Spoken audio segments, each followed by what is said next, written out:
நம் மீது தொடர்ந்து முத்திரை குத்திக் கொண்டிருக்கிறார்கள்.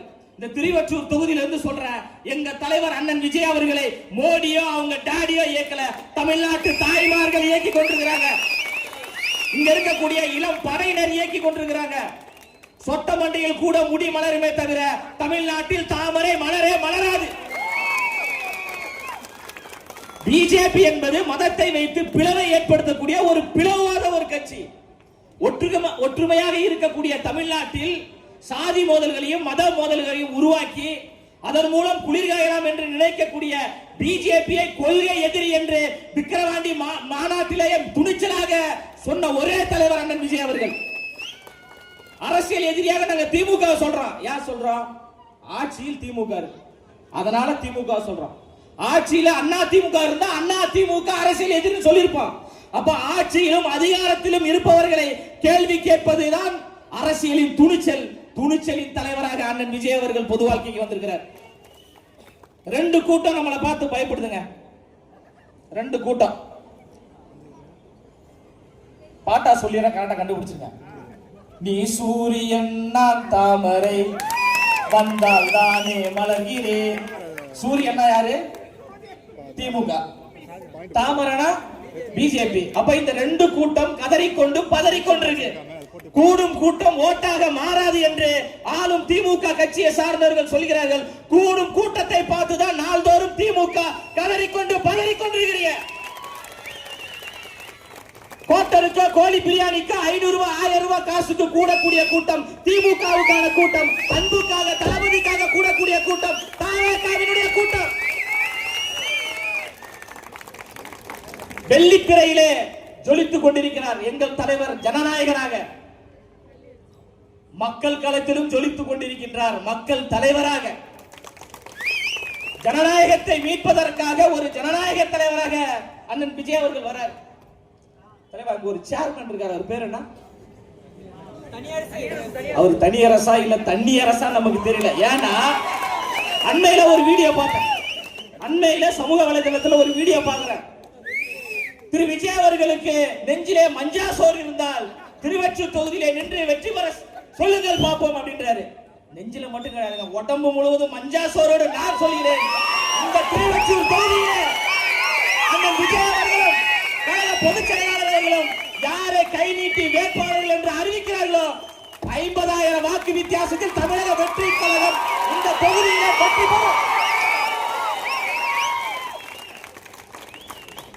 ஏன்னா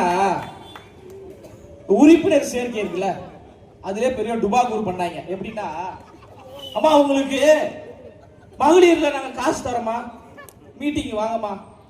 சரி நம்ம மகளிர் சரி ஏதோ கூப்பிடுறாங்க போல போலான்னு சொல்லிட்டு போயாச்சு. உள்ள போன உடனே எதற்காக திமுகவை திருட்டு திமுக என்று சொல்கிறோம் என்றால், உண்மையிலே தமிழக வெற்றி கழகத்தை சார்ந்தவர்களை உங்களுக்கு மகளிர் லோன் தரோம் வாங்கன்னு கூட்டிட்டு போயிட்டு வலுக்கட்டாயமாக துண்டை போட்டு இவர்கள் எல்லோரும் திமுகவில் சேர்ந்து விட்டார்கள் என்று சொல்வதற்கு வெட்கமாக அசிங்கமாக இல்லையா? அப்புறம் இன்னொன்னு, இது வந்து புதுசா இருக்கு. சமீப காலமா திமுக கட்சியிலிருந்து விலகி திமுகவில் இணைந்தார்.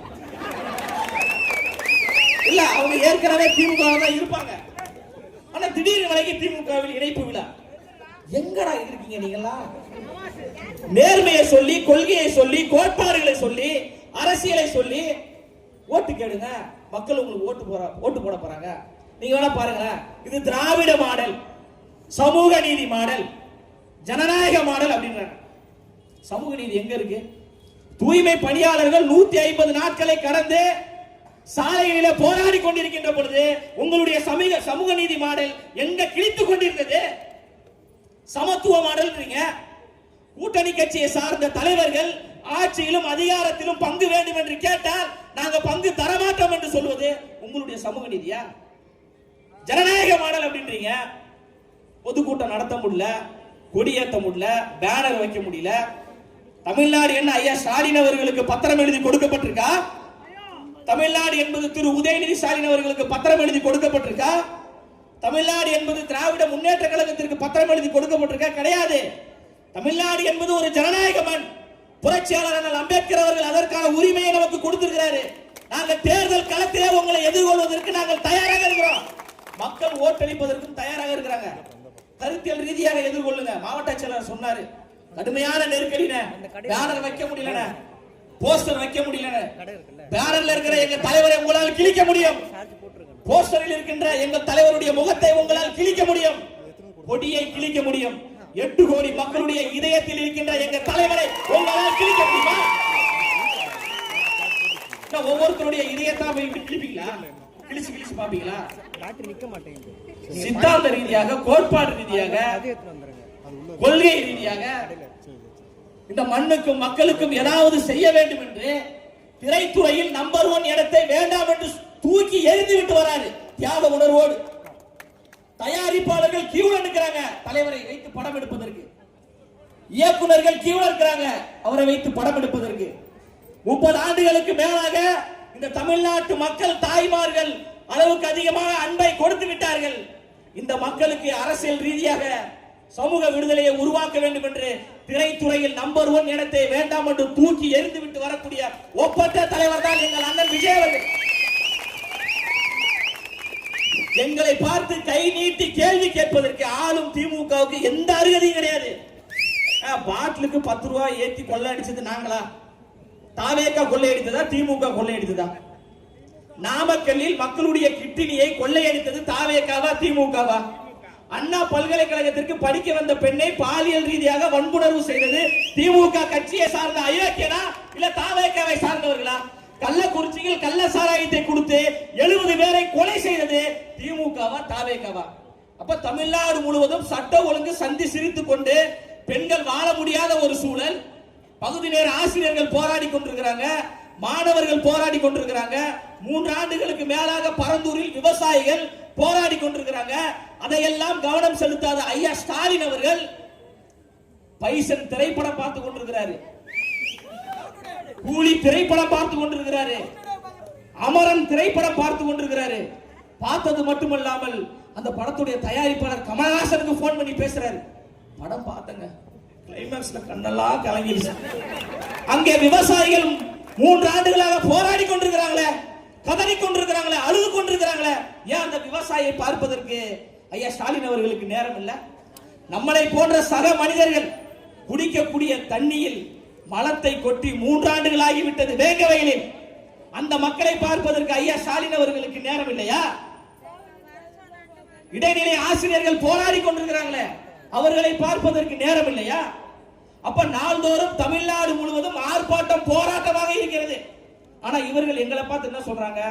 சினிமாக்காரர்கள், கூத்தாடிகள் என்று. வாரத்திற்கு ஒரு முறம் படத்தை பார்த்து ரிவ்யூ கொடுத்து கொண்டிருப்பது திமுகவினுடைய கூட்டம். திரைத்துறை வேண்டாம் என்று சொல்லிவிட்டு அரசியல் களத்திற்கு வந்தவர் எங்க தலைவர் அண்ணன் விஜய் அவர்கள். அவரை பார்த்து கூத்தாடி கூத்தாடின்றீங்க. அப்ப திரு உதயநிதி ஸ்டாலின் அவர்கள் சுதந்திர போராட்ட தியாகியா? மொழிப்போருக்காக போராடியா? இந்திய நாட்டின் விடுதலைக்காக போராடி சிறைக்கு போனவரா? அவரே ஒரு 2 வருஷத்துக்கு முன்னாடி நயன்தாரா கூட டான்ஸ் தானே ஆடிட்டு இருந்தா. உதயநிதி ஸ்டாலின் அவர்களே தமிழ்நாட்டின் முதலமைச்சராக வேண்டும் என்று ஆசை இருக்கின்ற பொழுது 30 ஆண்டுகளாக நம்முடைய இதயத்தில் இருக்கின்ற அண்ணன் விஜய் அவர்களுக்கு தமிழ்நாட்டை ஆள வேண்டும் என்கிற உரிமை கிடையாது. இங்கு மீனவர்கள் அதிகமாக வாழக்கூடிய 2 லட்சம் மீனவர்களுக்கு இலவச வீடை நாங்கள் கட்டி தருவோம் என்று சொன்னார்கள். 4 ஆண்டுகள் ஆகிவிட்டது. வீடு கட்டி கொடுத்தாங்களா? மீனவர்கள் இருக்கக்கூடிய பகுதிகளில் புதிய பள்ளிக்கூடங்களை இந்த திமுக அரசு கட்டி தரும் என்று சொன்னார்கள். எத்தனை பள்ளிக்கூடத்தை நீங்க கட்டி கொடுத்தீங்க? திருவள்ளூர்ல ஒரு அரசு பள்ளிக்கூடம், ஒரு பாவம் அந்த பையனை பார்த்தாவே நமக்கு பரிதாபமா இருக்கும். மதிய உணவு சாப்பிட்டு இருக்கான். அந்த பள்ளி செவர் இடிந்து விழுந்து அந்த மாணவன் இறந்து போனான். ஐயா ஸ்டாலின் அவர்கள் வீட்டுக்கு போனாரா? இந்த ஆஸ்கார் ஆக்டர் ஒருத்தர் இருப்பாரு, ஆஸ்கார் அவார்டு, அன்பின் மகேஷ் பொய்யாமொழி, கண்டிஷனை ஃபாலோ பண்ணுங்கன்னு இரவோடு இரவாக கரூருக்கு போன அன்பின் மகேஷ் பொய்யாமொழி அவர்களே, பள்ளிக்கூடத்தினுடைய செவர் இடிந்து விழுந்து அந்த மாணவன் இறந்தான அவருடைய வீட்டுக்கு நீங்க போனீங்களா? நீங்க கண்டிஷனை ஃபாலோ பண்ணீங்களா? பள்ளி சாலைகள் முழுவதும் சாதி ரீதியான மோதல்கள், தென் தமிழகம் முழுவதும் சாதி ரீதியான மோதல்கள். சாதிவாரி கணக்கெடுப்பை நடத்துவதற்கு ஆளும் திமுகவிற்கு அதிகாரம் இருக்கு. ஏன் சாதிவாரி கணக்கெடுப்பு நீங்க நடத்த மாட்டேங்கிறீங்க? ஆணவ படுகொலையை தடுப்பதற்கு தனி சட்டம் திமுக அரசாங்கம் இயற்றலாம். சட்டத்தை இயற்ற மாட்டீங்க, ஆணையத்தை உருவாக்குறீங்க. அந்த ஆணையத்துக்கு யார் சம்பளம் கொடுப்பா? உங்க அப்பனா கொடுக்குறாங்க. எங்களுடைய வரி பணத்தை தானே நீங்க சம்பளமா கொடுக்குறீங்க. அதுக்கு நீங்க சட்டமே கொண்டு வரலாமே. தேர்தல் வந்தாவே போதும், திமுகக்கு ஒரே குஷி. இப்பதான் பெண்கள் உங்களை தெரியும், அப்படி 3000 ரூபாய் கொடுப்பாங்க. மாணவர்களுக்கு இலவச மடிக்கணினி கொடுப்பாங்க. அது மடிக்கணினா செம்ம நகைச்சுவை. ஐயா ஸ்டாலின் அவர்கள் 4 வருஷம் எங்க இருந்தாருன்னு தெரியல. திடீர்னு அவருக்கு ஞான உதயம் வந்து மாணவர்கள் வாழ்க்கையில் முன்னேற வேண்டும், மாணவர்கள் எல்லாம் படிச்சே ஆகணும், நான் லேப்டாப் கொடுத்தே ஆகணும், எவனும் தடுக்காதீங்கன்னா லேப்டாப் கொடுத்துட்டாங்க. நம்ம பசங்க லேப்டாப்பை வாங்கிட்டு பாக்குறாங்க, செம்ம காண்டாயிட்டாங்க. ஒரு பக்கம் பார்த்தா ஐயா ஸ்டாலின் அவர்களுடைய முகம், இன்னொரு பக்கம் பார்த்தா ஐயா கருணாநிதி அவர்களுடைய முகம். வெறி ஆயிட்டாங்க. உடனே என்ன பண்ணிட்டாங்க, ஊத்தி எல்லாத்தையும் அழிச்சிட்டாங்க. அழிச்சிட்டு அப்படியே விட்டுருந்தா கூட ஸ்டாலின் ஐயா சந்தோஷமா இருந்திருப்பாரு. அழிச்சிட்டு உடனே வெற்றி தலைவர் அண்ணன் விஜய் அவர்களுடைய புகைப்படத்தை ஒட்டி சரின்னு சொல்லிட்டு லேப்டாப் அப்படியே ஓபன் பண்ணி ஆன் பண்ணா அங்கேயே ஐயா ஸ்டாலின் அவர்களுடைய புகைப்படம். இந்த பக்கம் பார்த்தா ஐயா கருணாநிதி அவர்களுடைய புகைப்படம். ஏன்னா எந்த பக்கம் தரம்னாலும் இவங்களே வராங்களே, அதுக்கு ஏதோ ஒரு ஆப் இருக்கா, போட்டு அதையும் டெலீட் பண்ணு. சும்மா விட்டுருந்தாலும் உதயநிதி ஸ்டாலின் அவர்களும் சந்தோஷமா இருந்திருப்பாங்க. உடனே தமிழக வெற்றி கழகத்தினுடைய வால்பேப்பர் வச்சாச்சு. நேரா வைஃபை ஆன் பண்றாங்க, ஸ்ட்ரைட்டா உள்ள போறாங்க யூடியூப்ல. ஸ்டாலின் தான் வராரு, விடியல் தர போறாருன்னு பாட்டு கேட்டிருந்தா அவங்க சந்தோஷப்பட்டிருப்பாங்க. நம்ம உடனே உங்க விஜய் எப்படி இருக்கும்? கஷ்டப்பட்டு நான் 10 லட்சம் பேருக்கு லேப்டாப் கொடுப்பேன், நீ அதை என் போட்டோவை கிழிச்சிருவ, அண்ணன் விஜய் அவருடைய போட்டோவை ஒட்டுவ, திருப்பி லேப்டாப் ஓபன் பண்ணும்போது அதுலயும் ஐயா சிஎம் போட்டோ இருக்கும், அதையும் நீங்க டெலீட் பண்ணி வெற்றி கழகத்தினுடைய லோகோவை வைப்பீங்க. சரி, யூடியூப்லயாவது போயிட்டு இந்த திராவிட மாடல் ஆட்சியினுடைய சாதனைகளையும் ஐயா ஸ்டாலின் அவர்கள் குறித்து வீடியோ பார்ப்பீங்கன்னு பார்த்தா அங்க போயிட்டு உங்க விஜய்னா காண்டாவமா ஆவாதா? அதான் சொல்லுவாங்க, ஆப்பு கண்ணுக்கு தெரியாதுன்னு. ஆனா ஆப்பு கண்ணுக்கு தெரிந்தது. மிகப்பெரிய மன உளைச்சல் இருக்கிறாங்க. லேப்டாப் அப்படி ஆயிடுச்சு. இந்த பெண்களுக்கு 3000 ரூபாய் கொடுக்குறாங்கல்ல, 3000 எல்லாத்தையும் சேஃபா வச்சிருக்காங்க. எப்படா ஜனநாயகம் படம் ரிலீஸ் ஆகுங்க, அப்ப குடும்பமாக படத்துக்கு போகணும்னு நிறைய பேர் என்கிட்ட கேட்டாங்க, அண்ணா படம் எப்படா ரிலீஸ் ஆகுது? ஏமா இல்ல 3000 ரூபாய் கொடுத்தாங்க கவர்மெண்ட்ல, வாங்கி வச்சிருக்கேன், செலவாயிருமோன்னு பயமா இருக்கு, சீக்கிரம் ரிலீஸ் ஆயிடுச்சுன்னா ஒரு 4 பேர் குடும்பத்தோட போயிடுவேன் அப்படின்னு. நான் இன்னைக்கு காலையில தான் வாங்கினேன் 3000 ரூபாய். சிரிக்காதீங்க. ஐயா ஸ்டாலின் அவர்கள் பாக்கெட்ல கையை விட்டு நமக்கு 3000 கொடுக்கல. திரு உதயநிதி ஸ்டாலின் அவர்கள் ரெட் ஜெயின்ல சம்பாதிச்ச பணத்தை நமக்கு கொடுக்கல. உங்களுடைய வரி பணம், என்னுடைய வரி பணத்தை தான் அவர் காசாக கொடுக்கிறார். 3000 இல்ல 30,000 கொடுத்தா கூட காசை வாங்கிக்கோங்க, ஓட்டு போடுங்க. திமுகவுக்கு போடாதீங்க, டிவிக்கு போடுங்க.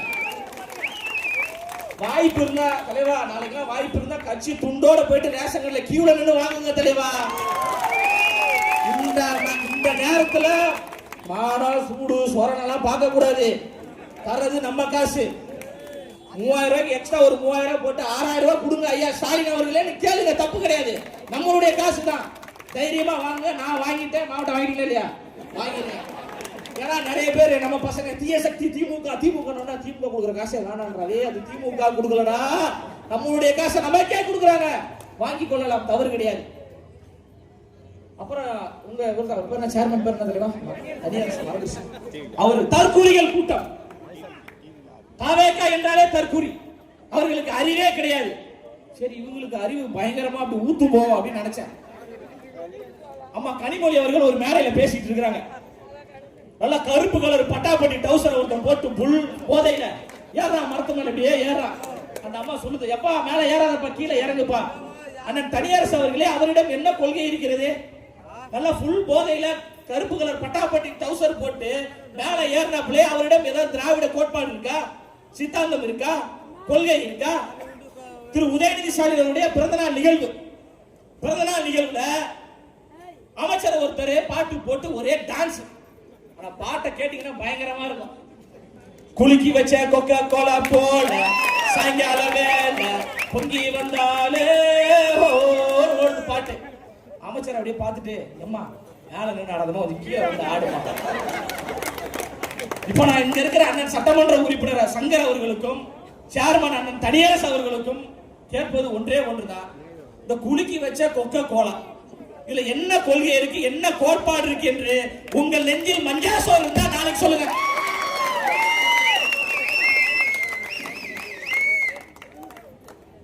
சிரிப்பு தான் வருது தலைவர் பார்த்தாவே. அதனால 2026 சட்டமன்ற தேர்தல் என்பது தயவு செய்து மக்கள் சிந்தித்துக் கொள்ளுங்கள். பண்ணையாருக்கும் பாமரர்களுக்கும் இடையே நடக்கக்கூடிய அரசியல் போல் தான் 2026 சட்டமன்ற தேர்தல். பண்ணையார் கட்சியாக, பணக்காரர்களின் கட்சியாக, கோடீஸ்வரர்களின் கட்சியாக இருப்பது திமுக, எளியவர்களின் கட்சியாக, உழைக்கும் மக்களுக்கான கட்சியாக தமிழக வெற்றி கழகம் இருக்கு. அதனால உங்களுடைய ஓட்டை சிந்தாமல் சதறாமல் தமிழக வெற்றி கழகத்துக்கு கொடுங்க. மாவட்ட செயலாளர் சாதாரண குடும்பத்தை சார்ந்தவர், எளிய பின்னணியை சார்ந்தவர். இந்த மேடையில் இருக்கக்கூடிய எல்லாரும் ஒடுக்கப்பட்ட விளிம்பு நிலையில் இருக்கக்கூடிய நசுக்கப்பட்ட பாமர மக்கள் தான் ஆளும் திமுகவை பார்த்து கேள்வி கேட்டுக் கொண்டிருக்கிறோம்.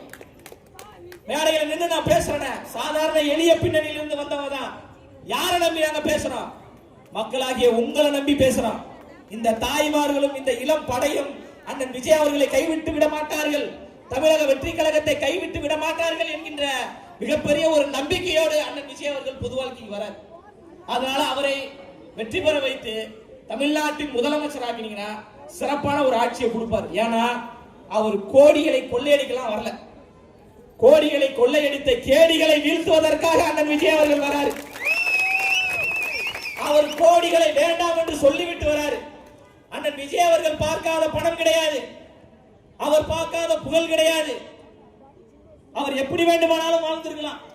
இன்னும் 20 படம் அவரால் நடிக்க முடியும். நம்பர் 1 அவர் தான். தமிழ்நாட்டின் நிகழ்கால சூப்பர் ஸ்டார் அண்ணன் விஜய் அவர்கள் தான். அவர் படம் இன்னைக்கு வந்தாலும் சரி, 10 நாள் கழிச்சு வந்தாலும் சரி, இன்னும் 10 மாசம் கழிச்சு வந்தாலும் சரி, அவர் படம் என்றுமே 600 கோடியை தாண்டி தான் வசூல் வரும். அந்த அளவுக்கு மிகப்பெரிய ஒரு உச்சநிலையில் இருக்கக்கூடிய அண்ணன் அவர்கள் வேண்டாம் என்று சொல்லிட்டு வரார்னா அவரிடம் நோக்கம் இருக்கிறது, கொள்கை இருக்கிறது, சித்தாந்தம் இருக்கிறது. அதனால நீங்க தொடர்ந்து இந்த தீய சக்தி திமுகவையும், தொடர்ந்து தமிழ்நாட்டை ஆட்சி செய்த அதிமுகவையும் வீழ்த்த வேண்டிய தார்மீக கடமை நமக்கு இருக்கு. அதனால எளியவர்களாகிய நாங்கள் வரோம், வாய்ப்பு கொடுங்க. சிறப்பான ஒரு ஆட்சியை அண்ணன் விஜய் அவர்கள் உருவாக்குவாங்க. திமுக சொல்லக்கூடிய வாக்குறுதிகளை நம்பாதீங்க. என்னமா சொல்றீங்க? நீங்க திட்டணுமா?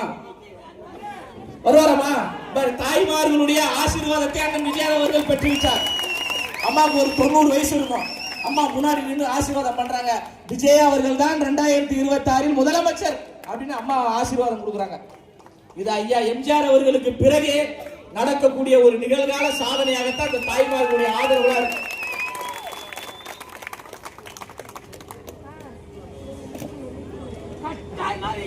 நம்ம சொல்லிட்டு, ஏன்னா நம்மளை தொடர்ந்து இந்த தற்கூரி தற்கூரி தற்கூரின்னு சொல்லும்போது மனசு ரொம்ப கஷ்டமா இருக்கும். நாங்க தற்கூரி கிடையாது, நாங்க இந்த தமிழ்நாட்டை காக்க வந்தவர்கள் நம்ம சொல்லியாச்சு. நீங்க தான் ஒரு நம்பர் 1 தற்கூரிகள் என்பதை மீண்டும் மீண்டும் மக்களிடம் நினைவுபடுத்த வேண்டிய கடமை இருக்கு. இதை சொன்னானே உங்களுக்கே சிரிப்பு வந்துடும், தெரிஞ்ச கதை தான், இருந்தாலும் மக்கள்கிட்ட நம்ம சொல்லணும்ல.